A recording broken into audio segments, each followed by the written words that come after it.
শিক্ষার্থী বন্ধুরা, Azizul Mamun BS, that means Azizul Mamun Bangla school YouTube চ্যানেলে সবাইকে স্বাগত জানাচ্ছি। আশা করি সবাই ভালো আছো, সুস্থ আছো। টিউটোরিয়ালে যাওয়ার আগে সবাইকে অনুরোধ করব, তোমরা Azizul Mamun BS Bangla school YouTube চ্যানেলটি সাবস্ক্রাইব করে নেবে। আজ আমরা আলোচনা করব একাদশ, দ্বাদশ ও আলিম শ্রেণীর সাহিত্য পাঠের গদ্য 52 দিনগুলো। লিখেছেন শেখ মুজিবুর রহমান। 52 দিনগুলো নিয়ে দুই পর্বের টিউটোরিয়ালের আজ দ্বিতীয় ও শেষ পর্ব। প্রথম পর্বে আমরা জেনেছিলাম বঙ্গবন্ধু শেখ মুজিবুর রহমান সম্পর্কে। 52 দিনগুলো গদ্যাংশটুকু নেওয়া হয়েছে শেখ মুজিবুর রহমান রচিত অসমাপ্ত আত্মজীবনী থেকে। অসমাপ্ত আত্মজীবনীর 1952 সালের ঘটনা প্রবাহ নিয়েই এই গদ্যাংশটুকু পাঠ্যতালিকায় অন্তর্ভুক্ত করা হয়েছে। এখানে চিত্রিত হয়েছে 1952 সালের ভাষা আন্দোলন, চিত্রিত হয়েছে ওই সময়ে বঙ্গবন্ধু ও তার রাজনৈতিক সহকর্মী মহিউদ্দিন আহমেদের জেল জীবন, জেল থেকে মুক্তি পাওয়ার জন্য তারা আমরণ অনশনে যুক্ত হয়েছিলেন। সেই অনশন বন্ধ করার জন্য সরকার তথা জেল কর্তৃপক্ষের বিভিন্ন তৎপরতা এবং তারা কিভাবে মৃত্যুর সঙ্গে লড়াই করে জেল জীবন থেকে মুক্তি পেয়েছিলেন, সবই উঠে এসেছে এই গদ্যাংশটুকুতে। অনশন গল্পটা গদ্যাংশটুকু শুরুই হয়েছিল অনশনের আলোচনা নিয়ে। অনশন কি? অনশন হলো প্রতিবাদেরই একটি হাতিয়ার। যখন কোনো প্রতিবাদ আর কাজ করে না, তখন সবাইকে জানিয়ে মানুষ খাওয়া বন্ধ করে দেয়। সেটাই হলো অনশন, এবং এটা হলো একটা প্রতিবাদী কর্মসূচি। তো পাকিস্তানের জেলখানায় প্রায় 2 বছরের অধিক সময় বন্দী ছিলেন শেখ মুজিবুর রহমান ও তার রাজনৈতিক সহকর্মী মহিউদ্দিন আহমেদ, কিন্তু তাতে টনক নড়েনি সরকার পক্ষের। তারা এই 2 রাজবন্দীকে জেলখানা থেকে বাইরে আসার সুযোগ দেয়নি। তারই প্রতিবাদে শেখ মুজিবুর রহমান এবং মহিউদ্দিন আহমেদ অনশন করার সিদ্ধান্ত গ্রহণ করেন। জেলের ভেতরে শেখ মুজিবুর রহমান ও মহিউদ্দিন আহমেদ অনশন ধর্মঘট করার প্রস্তুতি শুরু করেন। তাতে সরকার অনেকটাই বিব্রত। তারা যদি অনশন শুরু করে তাহলে জনমত তাদের পক্ষে চলে যাবে এবং সরকারকে তাদেরকে মুক্তি দেওয়ার জন্য প্রচন্ড চাপের মুখে পড়বে সরকার। সেজন্য সরকারের প্রতিনিধি হিসেবে জেল সুপারিনটেন্ডেন্ট আমির হোসেন ও ডেপুটি জেলার মুখলেসুর রহমান তাদের দুজনকে বোঝানোর চেষ্টা করেন যে আপনারা অনশন করবেন কেন, অনশন করে আপনারা নিজেরা নিজেদের ক্ষতি করবেন কেন। কিন্তু তারা বললেন, আমাদের ক্ষতির আর বাকি আছে কি?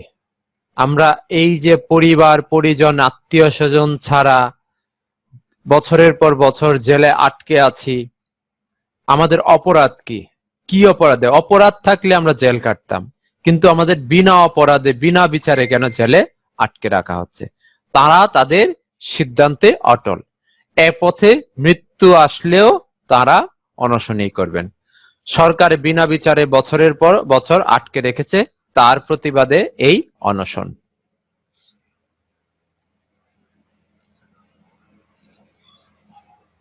ঘটনা প্রবাহ 52 দিনগুলো গদ্যাংশের ঘটনা প্রবাহ 5টি দিনের বিশেষায়িত আলোচনা রয়েছে। এখানে 5টি দিনের সাথে পারস্পরিক আরো কিছু বিষয় এখানে এসে যুক্ত হয়েছে। তো দিনগুলো কি কি? 15ই ফেব্রুয়ারি 1952 খ্রিস্টাব্দ, 21শে ফেব্রুয়ারি 1952 খ্রিস্টাব্দ, 22 ফেব্রুয়ারি 1952 খ্রিস্টাব্দ, 25 ফেব্রুয়ারি 1952 খ্রিস্টাব্দ ও 27 ফেব্রুয়ারি 1952 খ্রিস্টাব্দ। অনশনের প্রস্তুতি হিসেবেই 15 ফেব্রুয়ারি থেকে আমরা দেখি কি আছে। 15 ফেব্রুয়ারি 1952 খ্রিস্টাব্দ, বঙ্গবন্ধু শেখ মুজিবুর রহমান এবং মহিউদ্দিন আহমেদ আগে থেকেই সিদ্ধান্ত নিয়েছেন তারা মুক্তির আন্দোলন হিসেবে অনশন শুরু করবেন। তাতে সরকার অনেকটাই বিব্রত। সেই কারণে বিব্রত বোধ থেকে সরকার তাদেরকে ঢাকা কেন্দ্রীয় কারাগার থেকে ঢাকার বাইরে সরিয়ে দেওয়ার চিন্তা ভাবনা শুরু করে। তারই অংশ হিসেবে 15 ফেব্রুয়ারি সকালবেলায় তাদের জেল কেটে নিয়ে আসা হয়, যা গোপনে ফরিদপুর জেলে নেয়ার প্রস্তুতি। এবং ফরিদপুরে জেলে নেওয়ার জন্য 11টায় নারায়ণগঞ্জ থেকে জাহাজ ছাড়বে। তাই তাদেরকে বললে, জেল কর্তৃপক্ষ বলল, আপনারা দ্রুত গুছিয়ে নেন, আপনাদেরকে আমরা অন্যত্র নিয়ে যাব। তখন বঙ্গবন্ধু জানতে পারলেন যে তাদেরকে ফরিদপুর জেলে নিয়ে যাওয়া হচ্ছে। তিনি ভাবলেন যে এখনই যাওয়া যাবে না, গেলে কেউ জানবে না, আমাদের গোপনে তারা ফরিদপুর জেলে সরিয়ে দেবে, তখন আমরা কারো কাছে যোগাযোগও করতে পারবো না। তারা জেলের কামরায় ফিরে গেলেন। ফিরে গিয়ে বঙ্গবন্ধু একটা একটা করে বই গুনলেন, তারপরে তার কাপড় চোপড় যা আছে তাও একটা একটা করে গুনলেন। এগুলা গুনা শেষ হওয়ার পর জেলখানায় যাওয়ার সময় যে টাকা পয়সা রেখে যান, সেই টাকার হিসাবটাও অনেক সময় নিয়ে আস্তে আস্তে বুঝে নিলেন। তারপর তারা এখান থেকে বেরিয়ে, জেলখানা থেকে বের হতে হতে অনেক সময় হয়ে গেল, প্রায় 10:30টার কাছাকাছি বেজে গেল। তাদেরকে প্রথমে একটি ঘোড়ার গাড়িতে করে নিয়ে যাওয়া হলো ভিক্টোরিয়া পার্কের কাছে।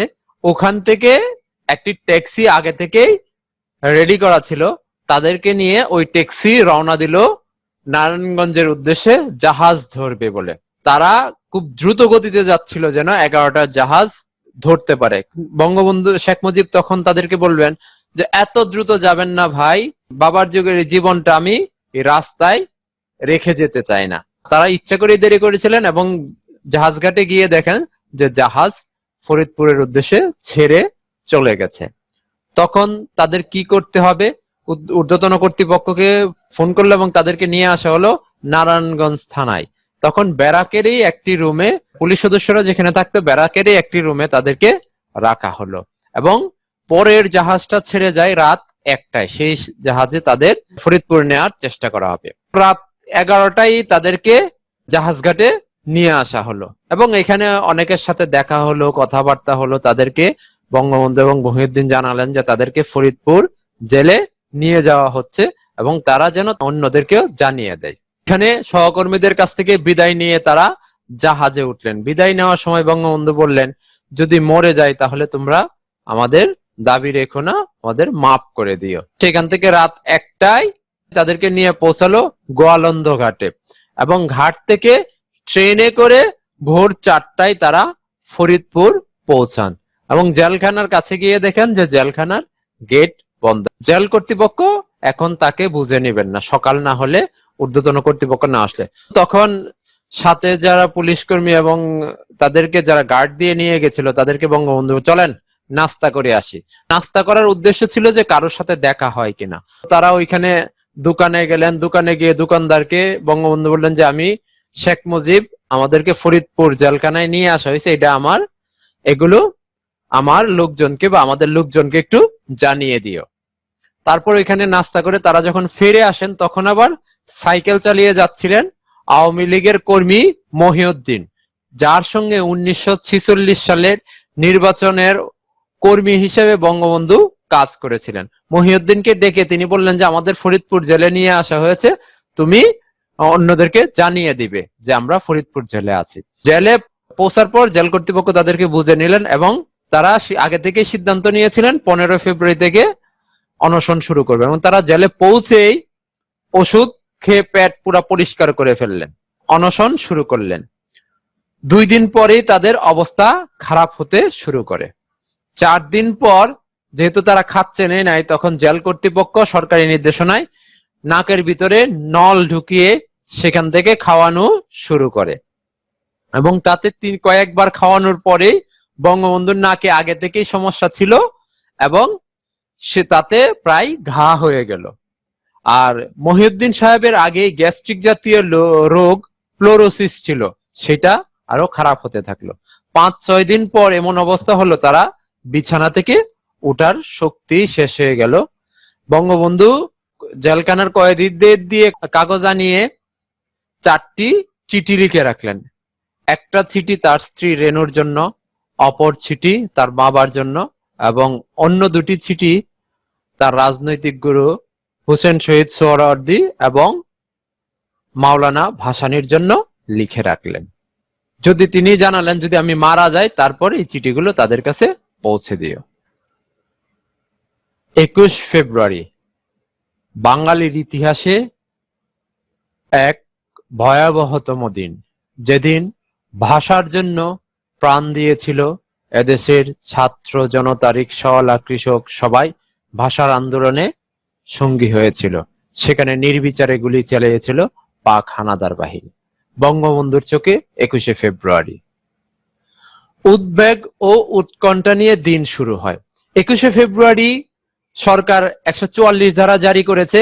এটা ছাত্ররা ভাঙার সিদ্ধান্ত নিয়েছে এবং তা নিয়েই উদ্বেগ ও উৎকণ্ঠায় ছিলেন বঙ্গবন্ধু শেখ মুজিব। রাতে সিপাহীদের কাছ থেকে তারা জানতে পারেন ঢাকায় ব্যাপক গোলমাল হয়েছে, কয়েকজন গুলি খেয়ে মারাও গেছে এবং তারা নিজেই অনুভব করেছেন ফরিদপুরে শোভাযাত্রা সহ হরতাল হয়েছে এবং হরতালে অংশ নেওয়া ছাত্রছাত্রীরা জেল গেটে মিছিল করেছে। মিছিল করতে করতে কোথায় এসেছিল? জেল গেটের সামনে তারা এসেছিল এবং সেখানে এসে তারা স্লোগান দিয়েছে, রাষ্ট্রভাষা বাংলা চাই, শেখ মুজিবের মুক্তি চাই, রাজবন্দীদের মুক্তি চাই, এসব স্লোগান দিয়েছে। এসব স্লোগান শুনে শুনে বঙ্গবন্ধুর আবার একটু কষ্টও লেগেছে। এখানে আমার নাম না বললেও হয়তো, রাজবন্দীদের কথা যেহেতু বলেছে, আর যেহেতু নাম বলছে তাহলে মহিউদ্দিনের নামও বলা উচিত, কারণ আমার বাড়ি তো ফরিদপুর, তো মহিউদ্দিন হয়তো শুনে একটু কষ্টই পাবে। এই আন্দোলনে ঢাকায় কত লোক মারা গেছে বলা কষ্টকর। ডাক্তার তাদের দুজনের নড়াচড়া নিষেধ করে দিয়েছেন যে আপনারা নড়াচড়া করতে পারবেন না, কিন্তু উভয়েই এই উত্তেজনায় উঠে বসলেন। যারা সিপাহীরা আসছিল দায়িত্ব পালন করতে তাদের কাছ থেকে খবর পেয়েছেন যে ঢাকায় এই আন্দোলনে অনেকে মারা গিয়েছে, তাদের মধ্যে তখন উত্তেজনা তৈরি হয়েছিল। তারপরে বর্ণনা আছে 22 ফেব্রুয়ারি 1952 ভাষা আন্দোলনের পরের দিন। এদিনও ঢাকায় অনেকেই প্রাণ দিয়েছিল। সারাদিন ফরিদপুরে শোভাযাত্রা চলল। তারা তো ফরিদপুরের কারাগারে বন্দী, ঢাকার খবর পেতে অনেক সময় লাগে। তারা সারাদিনই দেখলেন ফরিদপুরে শোভাযাত্রা চলছে এবং কয়েকজন ছাত্রছাত্রী একসাথে হলেই তারা স্লোগান দেয়।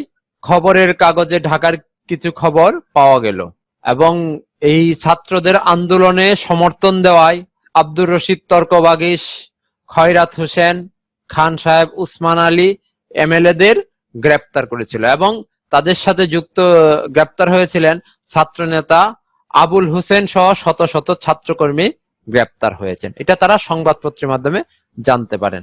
2 দিন পর 22শে ফেব্রুয়ারির আরো 2 দিন পরে আওয়ামী লীগের নেতা মাওলানা ভাসানী, শামসুল হক সহ অনেক নেতাকর্মী গ্রেপ্তার হন। শুধু তাই নয়, নারায়ণগঞ্জে উসমান আলীর বাড়িতে ব্যাপক মারপিট হয়েছে।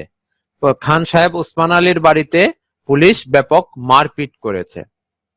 ঢাকা শহর ও নারায়ণগঞ্জে ত্রাসের রাজত্ব শুরু হয়েছে। তারা পাকিস্তানিরা এই দুইটি শহরে পুরা ত্রাস ছড়িয়ে দিয়েছে। ত্রাস মানে কি? আতঙ্ক ছড়িয়ে দিয়েছে শহর জুড়ে। 25 ফেব্রুয়ারি 1952 সিভিল সার্জন প্রথম দিকে একবার দুইবার দেখতে আসতেন, এখন তাদের দিন যতই যাচ্ছে অবস্থা খারাপ হচ্ছে এবং সিভিল সার্জন দিনে 5-7 বার দেখতে আসেন।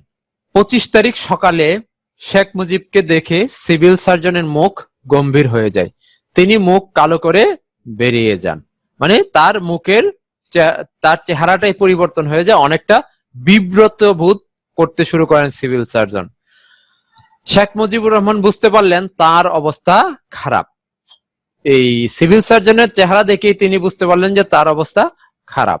সিভিল সার্জন ফিরে এসে বঙ্গবন্ধুকে বোঝানোর চেষ্টা করেন। কতক্ষণ পরে আবার সিভিল সার্জন ফিরে আসেন, ফিরে এসে বঙ্গবন্ধুকে বোঝানোর চেষ্টা করেন যে আপনি এই যে অনশন করে মারা যাচ্ছেন, মারা গেলে কি বাংলাদেশ মুক্তি পাবে?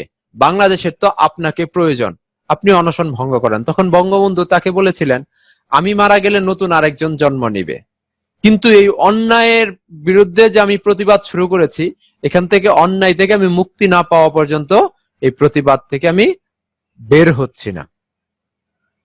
এবং বঙ্গবন্ধুর অবস্থা এতটাই খারাপ হয়ে যাচ্ছিল, একটু পর পর শরীর ঠান্ডা হয়ে যাচ্ছিল, যে কারণে একজন কয়েদি তার পায়ে তেল মালিশ শুরু করলো এবং একটু পর পর ঠান্ডা হয়ে গেলেই তেল মালিশ করে তার শরীর তাপমাত্রা ফিরিয়ে আনার চেষ্টা করা হয়।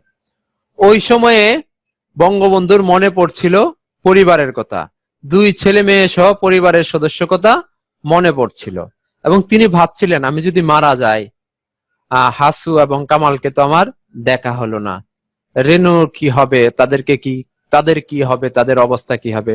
তখন আবার উনি মনে মনে ভাবলেন বাবা এবং শেখ নাসের তাদেরকে ফেলে দিবে না, আবু নাসের তাদেরকে ফেলে দেবে না, তারা রয়েছে, তারা তাদের দেখতে পারবে। আর এদিকে মহিউদ্দিনের ফ্লোরোসিস যে রোগটা সেটা জটিল আকার ধারণ করেছিল, বঙ্গবন্ধুর পাশাপাশি মহিউদ্দিনের অবস্থা ধারণ করেছিল। এবং তারা কি করলেন, যেহেতু জেলখানায় তারা দুইজনেই বন্দী আছেন, তারা পাশাপাশি তাদের খাট দুইটাকে পাশাপাশি এনে একজন আরেকজনের হাত ধরে শুয়ে থাকতেন, সাহস নেওয়ার জন্য যে পাশে আছে একজন আরেকজনের। 27 ফেব্রুয়ারি 1952, 27 তারিখ সকালবেলা শেখ মুজিবের অবস্থা খারাপ হয়ে পড়েছিল এবং সারাদিনে সিভিল সার্জন এবং অন্যান্যরা জেলখানার মধ্যে দৌড়াদৌড়িতে ছিলেন, তারা আসছেন আর গিয়েছেন। রাত 8টার দিকে ডেপুটি জেলার এসে জানালেন বঙ্গবন্ধুর মুক্তির অর্ডার এসেছে। বঙ্গবন্ধু প্রথমে বিশ্বাস করতে চাননি, তারপরে তারা আবার সে অর্ডার দেখালেন এবং তখন তারা বঙ্গবন্ধু বুঝে নেওয়ার পর তখন তারা বাইরে থেকে ডাব নিয়ে আসলেন এবং মহিউদ্দিন বললেন যে আমি ডাব খাইয়ে তোমার অনশন ভাঙাবো। মহিউদ্দিনকেও সবাই ধরে বসালো এবং মহিউদ্দিন 2 চামচ ডাবের পানি খাইয়ে শেখ মুজিবের অনশন ভাঙান। পরদিন সকাল 10টায় শেখ মুজিবের বাবা শেখ লুৎফর রহমান আসেন জেলখানায় এবং তিনি ছেলের অবস্থা দেখে তার চোখ দিয়ে পানি চলে আসে। তিনি জানান যে একদিন পরেই মহিউদ্দিনও মুক্তি পাবেন, দুইজনকে সরকার একসাথে মুক্তি দিবে না। মুক্তি পেলেও গোপালগঞ্জ যাওয়ার শক্তি ছিল না শেখ মুজিবের শরীরে। ফরিদপুরে এক আত্মীয়ের কাছে 5 দিন কাটিয়ে বাড়িতে ফেরেন। 5 দিন কাটানোর পর বাড়িতে ফেরেন এবং তার বাড়িতে ফেরার পর রেনু দেখে বললেন যে তুমি এই যে আমি ভাবছিলাম তুমি একটা কিছু করে ফেলবে, তাই আমার খুব ইচ্ছে হচ্ছিল তোমাকে দেখতে যাওয়ার জন্য, কিন্তু কি বলি নাসের ভাইও বাড়িতে নেই, বাবাকে বলতে আমার লজ্জা হচ্ছিল। তখন শেষমেশ যখন আর কিছু খুঁজে পাচ্ছি না তখন লজ্জার মাথাকুটে আমি বাবাকেই বললাম যে নিয়ে যেতে, এবং তিনি আমাদের নিয়ে গেলেন। ঢাকায় গিয়ে আমরা জানতে পারলাম যে তুমি ঢাকাতে নাই, তোমাকে ফরিদপুর নিয়ে যাওয়া হয়েছে। তখন বাবা আমাদের ওখানে রেখেই তিনি চলে আসছেন ফরিদপুরে, পরে নাসের ভাই আমাদের নিয়ে আসছেন। তুমি যদি মারা যেতে তাহলে আমাদের কি হতো? আর ওরা যে সরকার যে অবস্থায় আছে তারা তো খুব ভয়ানক জালেম, তোমাকে তারা একটু তাদের মনে একটুও ভালোবাসা নেই মানুষের প্রতি। এই আলোচনা তারপরে এক সময় শেখ হাসিনা বাবাকে পেয়ে খুব খুশি, একটু পরে পরে গলা জড়িয়ে ধরে এবং স্লোগান দিচ্ছিলেন তিনি, আব্বা রাষ্ট্রভাষা বাংলা চায়, রাজবন্দীদের মুক্তি চায়। বঙ্গবন্ধুর শরীর তো খুবই দুর্বল, সিভিল সার্জনের নির্দেশনা অনুযায়ী এবং তার বাবা একজন ডেকে নিয়ে এসেছিলেন, সেই অনুযায়ী তার চিকিৎসা চলছিল এবং বাড়িতে 10 দিন যাওয়ার পরে ডাক্তার তাকে বিকাল বেলায় একটু করে হাঁটার অনুমতি দিয়েছিলেন, এছাড়া নড়াচড়া করতে তিনি নিষেধই করেছিলেন। তারপর বাড়িতে যেয়ে বঙ্গবন্ধু জানতে পেরেছিলেন মহিউদ্দিন সাহেব তার পরের দিনেই মুক্তি পেয়েছেন। পরিবার মানে বঙ্গবন্ধু অন্যায় এই যে জেল জীবনে, রাজনৈতিক জেল জীবনে পরিবারের সাথে যে বিচ্ছিন্নতা তৈরি করে, এটাকে তিনি সব খুব কষ্টকর হিসেবে চিহ্নিত করেছেন।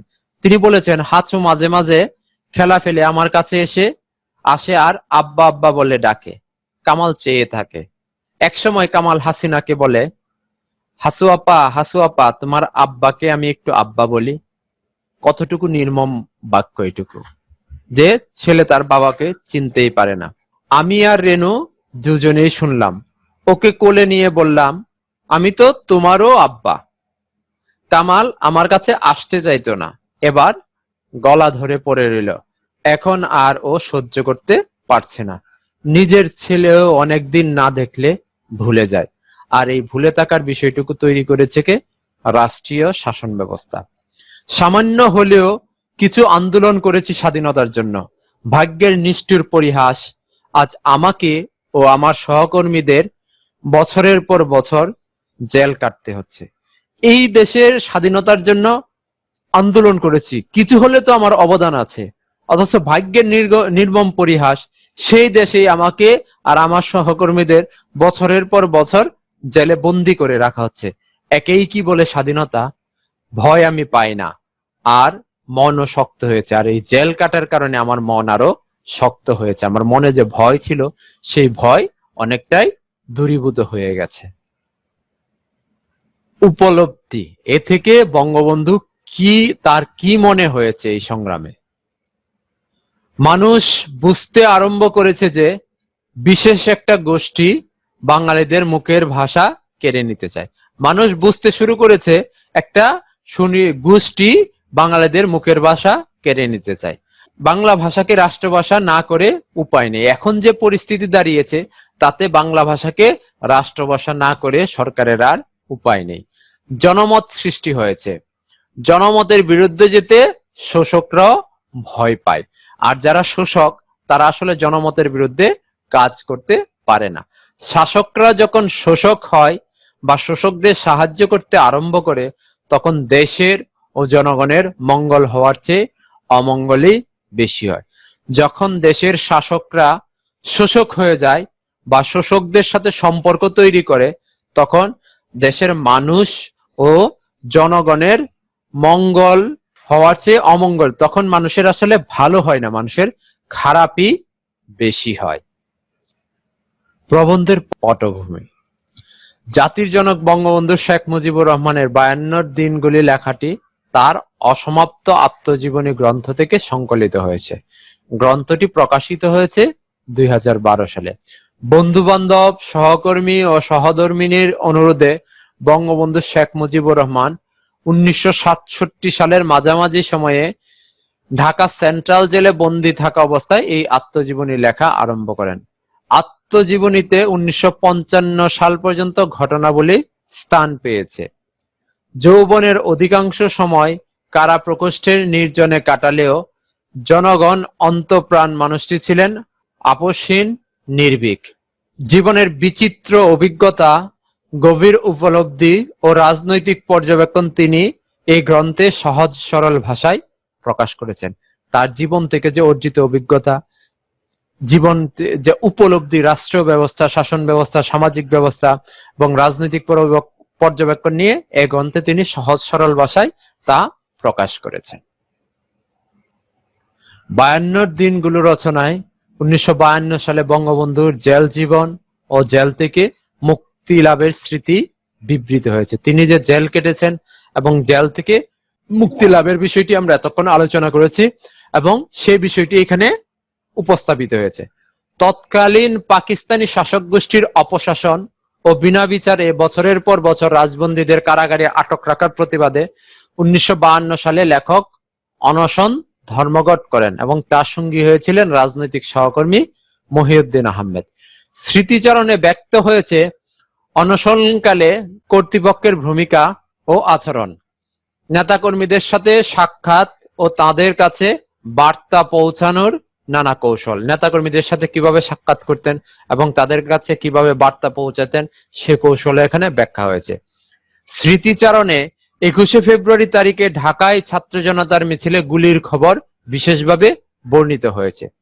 সেই সঙ্গে অনশনরত অবস্থায় মৃত্যু অত্যাসন্ন জেনে পিতামাতা, স্ত্রী, সন্তানদের নিয়ে ভাবনা এবং অবশেষে মুক্তি পেয়ে স্বজনদের কাছে ফিরে আসার স্মৃতি, হৃদয় স্পর্শী বিবরণ পরিস্ফুট হয়েছে এই লেখায়।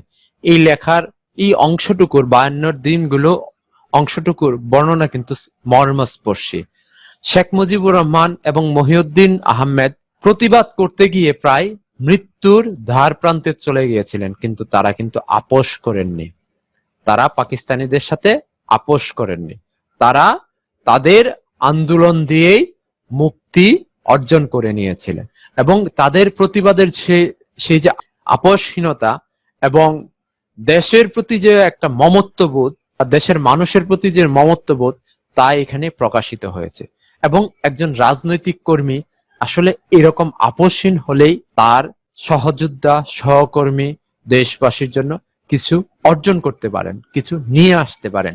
কিন্তু আপোষকামী মানসিকতা থাকলে আসলে কিছু অর্জন করা কঠিন হয়ে যায়। তখন রাষ্ট্রীয় চিন্তা, সামাজিক চিন্তা বা সহকর্মীদের চিন্তার চাইতে নিজের ব্যক্তিক চিন্তাটুকুই বড় হয়ে ওঠে এবং নিজেকে নিয়ে আসলে ভাবতে শুরু করে।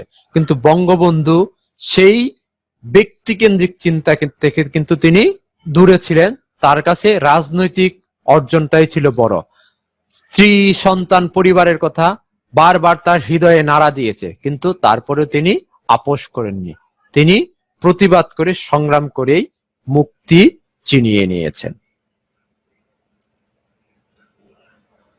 2 পর্বের 52 দিনগুলো নিয়ে টিউটোরিয়াল এখানেই শেষ করছি। টিউটোরিয়াল যদি ভালো লাগে তাহলে অবশ্যই অবশ্যই আজিজুল মামুন বিএস মানে বাংলা স্কুল ইউটিউব চ্যানেলটি সাবস্ক্রাইব করার অনুরোধ করছি। সবাই ভালো থাকবে, সুস্থ থাকবে। আল্লাহ হাফেজ।